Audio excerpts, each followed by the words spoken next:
Mes chers élèves, bonjour. Ravi de vous retrouver une deuxième fois. Toujours dans le cadre de la description d'une personne et de comment l'intégrer dans un récit. Aujourd'hui, on va essayer de voir comment faire le portrait d'une personne. Alors, au travail, on va lire la consigne.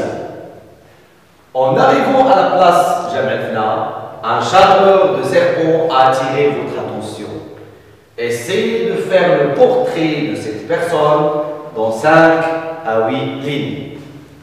Bon, on va relire la consigne une deuxième fois. En arrivant à la place Jamelfna, un charmeur de serpent a attiré votre attention. Essayez de faire le portrait de cette personne dans 5 à 8 lignes. Bon, la première question qu'on doit se poser, c'est quoi? Qu'est-ce qu'on nous demande de faire dans ce texte? Alors, première des choses, qu'est-ce qu'on nous demande de faire? On nous demande de faire le portrait. Alors, faire le portrait. Faire le portrait de qui? Le portrait d'un charmeur de serpent. Voilà, le charmeur de serpent. On va faire le portrait d'un charmeur de serpent. Pour faire le portrait d'un charmeur de serpent, de quoi on doit parler ici? Premièrement, on doit parler du portrait physique. Ensuite, le portrait vestimentaire. Et puis après, le portrait moral. Bon, lorsqu'on parle de la description physique, la première des choses, il doit être bien organisé. Comment organise-t-on la description physique d'une personne? La description physique doit être premièrement faite du haut en bas. Du haut en bas. Ça veut dire, lorsqu'on veut faire la description des parties du corps, on se focalise sur le visage, parce que le visage, c'est lui qui donne les traits d'une personne, pour mieux la décrire. On commence du haut, les cheveux, vers le bas, la dernière partie, c'est le menton. Alors, du haut en bas, et puis après, on commence de ce qui est général vers les détails. Ça veut dire, on commence par le visage, puis après les détails, les cheveux, les yeux, etc. Bon, pour faire la description, bien le portrait d'une personne, nous avons vu dans les séances dernières plusieurs moyens et plusieurs caractéristiques relatives au texte descriptif. Parmi ces caractéristiques, on a parlé des caractérisons. Les caractérisons, on a cité, comme on a cité dans les dernières séances, on a parlé des adjectifs qualificatifs. On a parlé des compléments de nom et on a parlé aussi de quoi? De la subordonnée relative. Puis après, nous avons d'autres caractérisons, mais on va essayer d'employer. Notre texte doit contenir ces éléments-là, parce que ces éléments, ils nous aident à mieux décrire une personne et à mieux faire la description, puisqu'ils font partie des caractéristiques, bien sûr, du texte descriptif. En plus, les verbes utilisés dans le texte descriptif sont les verbes d'état. Par contre, pour les verbes d'action utilisés dans le texte narratif, bien sûr. Et les verbes doivent être conjugués à l'imparfait de la description. Ce n'est pas l'imparfait de la narration. Et pour bien organiser notre description, il faut suivre le schéma que vous avez ici. On commence par la description physique, on commence ensuite la description vestimentaire, et puis après, on termine par la description morale. Bon, regardons bien l'image du charmeur de serpent ici. Essayez de dégager comment, au niveau physique, comment est son visage. Alors, regardez bien. Son visage est ridé. Il est plein de rides. Ses cheveux, comment sont-ils? Est-ce que ce sont des cheveux noirs, des cheveux marrons? Non, voilà, ce sont des cheveux gris. Regardez bien ses oreilles.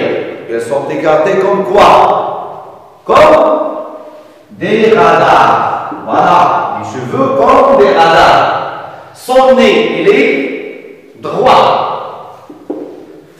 La bouche, est-ce qu'il a des dents? Non. Alors, comment on va appeler la bouche?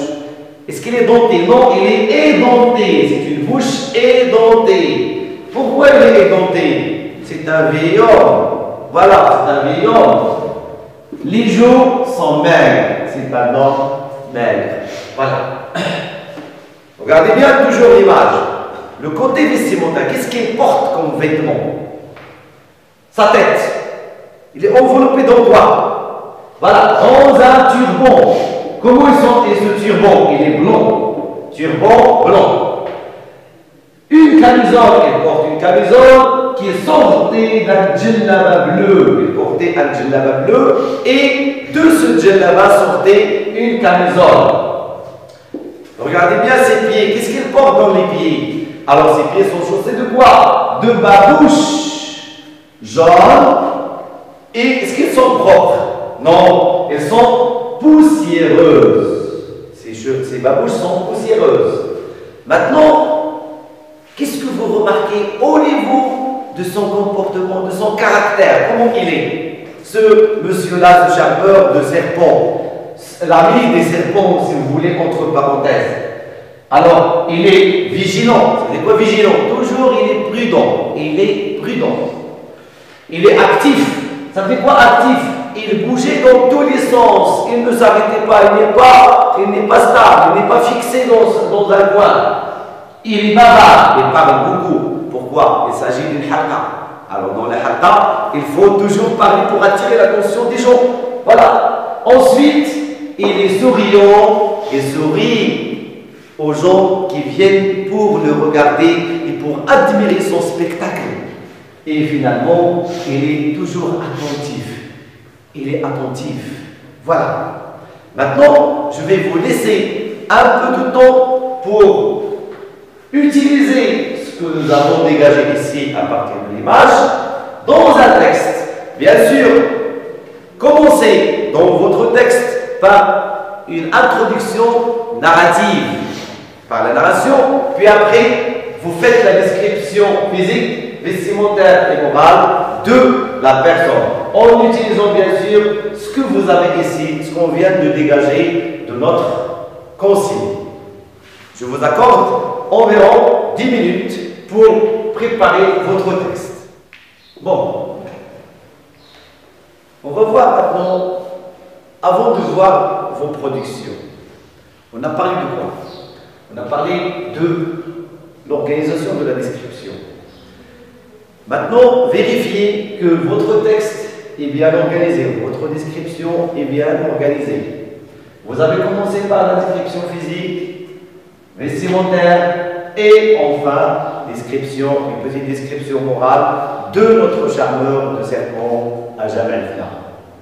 Vous avez bien sûr visité Jabal Fna où vous avez regardé une émission télévisée à Jabal Fna qui parle des charmeurs, des serpents, etc. Alors, nous avons un tas d'indications à utiliser. On doit premièrement commencer par un début. Le début de notre texte doit être narratif. On va voir avec votre production qu'est-ce que vous avez produit.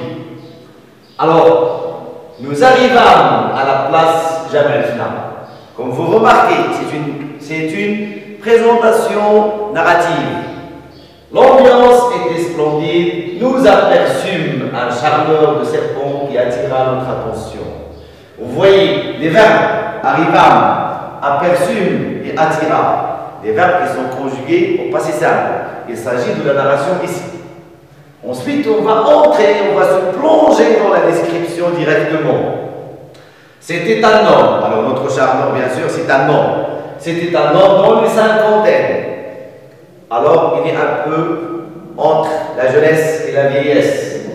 Son visage était ridé. On a employé les verbes d'état à l'imparfait. Ses cheveux gris étaient enveloppés dans un turban blanc. Là, qu'est-ce qu'on a fait? On a essayé de mélanger un petit peu la description physique et la description vestimentaire. Ça donne plus de sens et plus de cohérence pour notre texte, pour ne pas séparer première partie physique, deuxième partie vestimentaire, troisième partie orale. On va se contenter de deux parties. Alors, était ridé, ses cheveux gris étaient enveloppés dans un turban blanc. Ses oreilles ressemblaient à des radars. Son nez était droit, sa bouche était édentée. C'est la description physique, le portrait physique. Ensuite, sa camisole en tissu blanc sortait d'un djellaba bleu. Là, c'est la description vestimentaire. Ensuite, notre dernière partie, il s'agit de la description morale.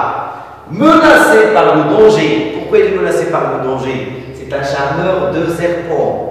Il joue avec les serpents. Il travaille toujours avec les serpents. C'est dangereux. Comment il doit être alors? Nous avons dit qu'il doit être vigilant et prudent. Alors, menacé par le danger, il avait l'air prudent. Toujours, il est prudent. Attentif. Il fait attention. Mais, est-ce qu'il est toujours prudent, toujours attentif? Non. Qu'est-ce qu'on a dit? Il est actif, il est bavard, il est souriant, mais il était bavard et souriant. Voilà, c'est un exemple de production. Vous pouvez faire mieux dans votre maison. Alors, je vous laisse à la séance prochaine, Inch'Allah. Restez chez vous, ne sortez pas ces jours-là et au revoir.